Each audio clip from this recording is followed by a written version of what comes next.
La serpiente y el águila son dos animales que aparecen repetidamente en el simbolismo y en los relatos míticos de diversas corrientes espirituales de todo el globo.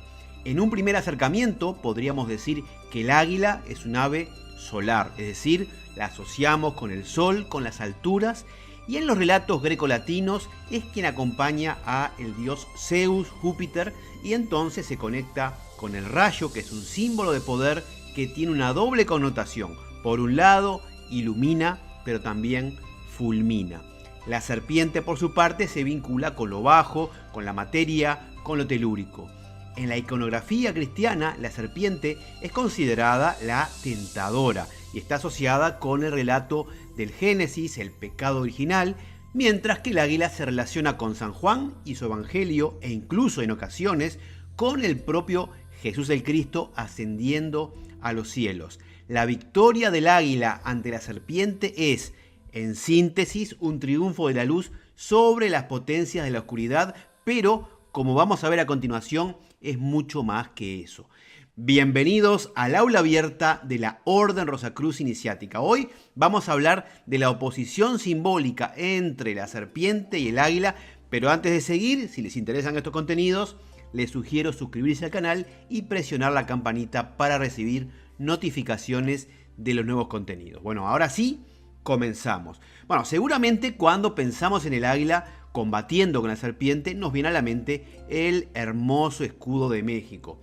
Para los mexicas, el águila era la conexión con lo alto, la fuerza cósmica del sol, al mismo tiempo que la serpiente representaba la fuerza terrenal, telúrica, tónica.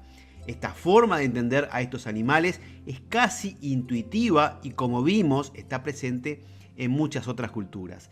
Sin embargo, es fundamental entender esta oposición, no solamente como una dicotomía insalvable, sino también como un equilibrio de fuerzas que en muchas tradiciones se considera esencial para el orden del universo. De hecho, para los mexicas, el águila devorando a la serpiente significaba la comunión de esas fuerzas vitales, el encuentro de los opuestos, y esta concordia se hace patente en la máxima figura espiritual de estos pueblos. Estoy hablando de Quetzalcóatl, la serpiente emplumada, quien integraba en sí mismo lo alto y lo bajo. Las plumas, Quetzal, que en náhuatl significa pluma hermosa, y lo serpentino, Coatl, que justamente quiere decir serpiente. El mito fundacional dice que los mexicas vagaron por diversos sitios buscando su tierra prometida, siguiendo las órdenes de Huitzilopochtli, hasta que finalmente llegaron a un islote del lago de Texcoco, y al llegar al sitio, el sacerdote Cuautlequetzli dijo lo siguiente: el sitio donde el águila grazna, en donde abre las alas, el sitio donde ella come y en donde vuelan los peces, donde las serpientes van haciendo ruedos y silban, ese será México, Tenochtitlán, y muchas cosas han de suceder. Este suceso mítico del águila devorando una serpiente sobre un nopal nos habla de dos fuerzas opuestas, pero también deja en evidencia un punto central, un eje, un ombligo, un ónfalos, a veces le llamamos axis, y este axis está marcado por el nopal y que se convierte entonces en el corazón simbólico de una nueva civilización. Este centro no es solamente un punto geográfico, sino también un lugar de conexión espiritual y cósmica, donde convergen las energías del cielo y de la tierra y entonces unen lo celestial con lo terrenal. Este centro sagrado está presente en muchas otras tradiciones, por ejemplo, la Meca en el Islam, Delfos para los griegos, Shambhala para los tibetanos, Jerusalén para los judíos y para los cristianos, Roma para el antiguo imperio y para la Iglesia católica, Cusco para los incas, y podríamos seguir con muchos ejemplos más. Este centro del mundo determina un eje vertical arriba, abajo, y actúa como intermediario entre el cielo y la tierra. Muchas veces se concibe como una columna cósmica que está representada por un árbol, como el árbol de la vida en el paraíso o el Yggdrasil de los nórdicos, e incluso por el nopal al que nos estamos refiriendo, y en otras ocasiones está marcado por una roca, una escalera, una montaña, etc. Con el tiempo, este símbolo marcante se convirtió en el emblema nacional de México, pero en rigor de verdad no es exclusivo de la tradición mexica. Si investigamos el mito fundacional, por ejemplo, de la ciudad fenicia de Tiro, también vamos a encontrar un águila y una serpiente. Este relato, que conocemos bien por el antiguo poeta Nono de Panópolis, cuenta cómo dos rocas errantes se convirtieron en una isla sobre la que se asentó la ciudad y sobre la cual creció un árbol en el que un águila y una serpiente estaban en perpetuo conflicto. Y en lugar del nopal, en este lugar había un olivo, y aquí la misión de los exploradores era cazar al águila y sacrificarla a los dioses.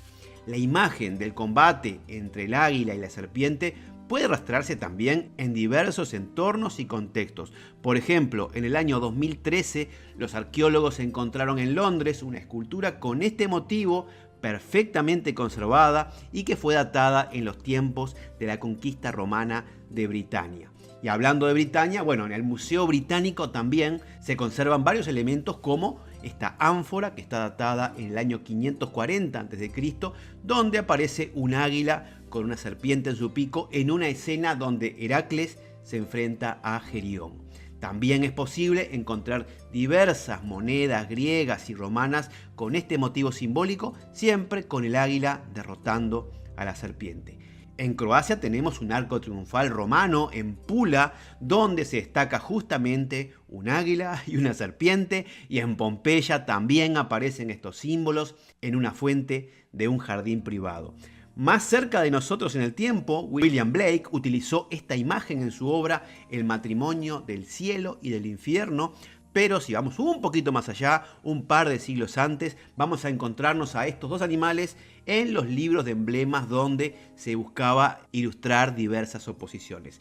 Esta interesante imagen de Otto van Veen, por ejemplo, está acompañada por el lema Aquila non captat muscas. El águila no captura moscas, dando a entender que el águila se enfrenta a rivales dignos y se involucra en cosas importantes, en retos que estén a su altura, y en ese sentido la serpiente es un digno oponente.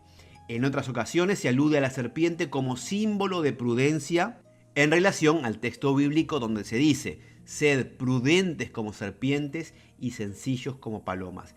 Y aquí el simbolismo cambia totalmente, ya que el águila llevando una serpiente en su pico, mientras el lema señala Dum denotet imber, mientras retumbe la tormenta. Por lo tanto, esto nos está hablando ya no de un enfrentamiento, sino de que cuando hay mucho ruido, mucha adversidad, es mejor cerrar el pico y esperar a que amaine.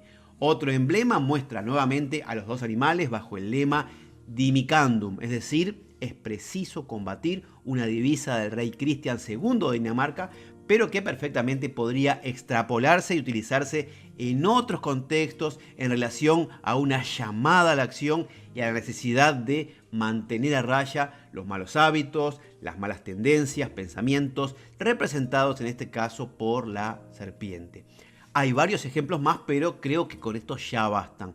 De todos modos, si volvemos al significado principal del águila y la serpiente, de esa oposición entre luz y oscuridad, cielo y tierra, bien y mal, lo sagrado y lo profano, etc., tenemos que comprender que la clave de este símbolo es centrarnos no en este antagonismo, sino en la integración, en el entendimiento que esta lucha no es una lucha, sino que es una cooperación, es decir, una operación conjunta para la formación del mundo, para reunir, reintegrar. Por lo tanto, este combate no es otra cosa que una danza de generación, una cópula entre el cielo y la tierra, el yin y el yang, Shiva y Shakti. Y así como es arriba es abajo, también como es afuera es adentro. Y esta integración también tiene que darse en nuestro interior, macrocosmos, microcosmos. Y esta es quizás la premisa fundamental de la alquimia interior, un trabajo constante y gradual para propiciar las bodas químicas, el matrimonio sagrado, no afuera, sino en nuestro propio Atanor, con una energía fuerza que desciende de lo alto, el águila, el rocío celeste, que al ingresar al organismo se convierte en rocío cocido, para encontrarse con la serpiente que sube de las profundidades de la tierra, a veces llamada Kundalini o energía serpentina. El que tenga oídos, que oiga. Gracias por acompañarme en este video del aula abierta y ahora les mando mis mejores deseos de paz profunda.